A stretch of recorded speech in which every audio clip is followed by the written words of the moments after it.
RTC సమ్మెపై Jaggareddy shocking comments చేశారు. పరోక్షంగా RTC సమ్మెకు సపోర్ట్ చేస్తూ జగ్గారెడ్డి కామెంట్స్ ఒక్కసారిగా షాకింగ్గా మారాయి కాంగ్రెస్లో.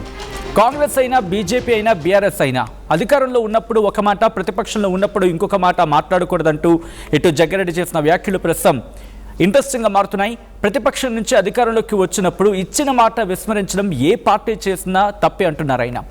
ఇటు జగ్గారెడ్డి చేసిన మాటలు, ఇన్ఫాక్ట్ జగ్గారెడ్డి చేసిన ఇచ్చిన స్టేట్మెంట్ ప్రస్తుతం చర్చాంశంగా మారింది.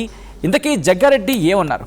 ముందుగా జగ్గారెడ్డి ఏమన్నారు చూద్దాం, ఆ తర్వాత ఇన్ డీటెయిల్గా మాట్లాడుకునే ప్రయత్నం చేద్దాం. జగ్గారెడ్డి చేసిన ట్వీట్ని మీరు చూడడం జరుగుతోంది. మీడియా ప్రకటన అంటూ ఆయన చెప్పుకొచ్చారు.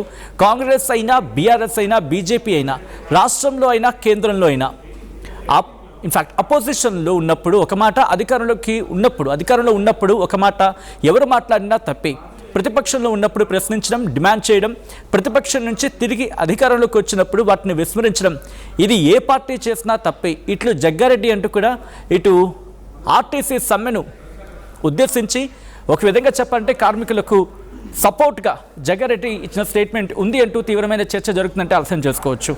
సో జగ్గారెడ్డి స్టేట్మెంట్ ఎలా చూడాలి? దాంతోపాటు కాంగ్రెస్లో మరి ముఖ్యంగా ఈ స్టేట్మెంట్ ఇటు కాంగ్రెస్ని క్వశ్చన్ చేస్తున్నట్ట, లేకపోతే కోర్స్ జగ్గారెడ్డి అసంతృప్తి అన్న మాట అంతగా కనిపించదు జగ్గారెడ్డికి సంబంధించింది. ఏంటి, ఆయన ఒకవేళ ఏమైనా ఉంటే కనుక కుండ బద్దలు కొట్టినట్టు ముఖం మీద మాట్లాడుతుంటారనే మాట వినిపిస్తూ ఉంటుంది. సో ఇటువంటి నేపథ్యంలో జగ్గారెడ్డి చేసిన స్టేట్మెంట్ దేనికి నిదర్శనం? మరి ముఖ్యంగా ఆర్టీసీ సమ్మెకు సపోర్ట్గా వెళ్ళే ప్రయత్నమా, లేకపోతే ఇటు ఆర్టీసీ కార్మికులకు కాంగ్రెస్ పార్టీలో తాను ఒక గొంతుకై ఉన్నానని చెప్పే ప్రయత్నం చేయడమా?